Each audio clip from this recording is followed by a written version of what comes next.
सर्वांना माझा नमस्कार।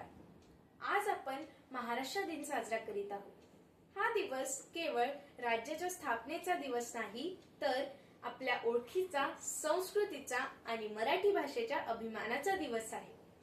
मित्रांनो, मराठी ही आपली मातृभाषा आहे। जशी भाषा तशी संस्कृती असे म्हटले जाते। आपल्या मराठी भाषेमध्ये आपली परंपरा, आपले विचार आणि आपली ओळख दडलेली आहे। पण आजच्या आधुनिक काळात आपण इंग्रजीच्या मागे धावताना मराठी बोलण्यात कमीपणा मानतो। ही खूप दुर्दैवी गोष्ट आहे। पण आपण लक्षात ठेवले पाहिजे की इंग्रजी शिकणे महत्त्वाचे आहे, पण मराठी विसरणे अजिबात योग्य नाही। मित्रांनो, आपण रोजच्या जीवनात, घरी, शाळेत, मित्रांबरोबर मराठीचा अधिकाधिक वापर केला पाहिजे।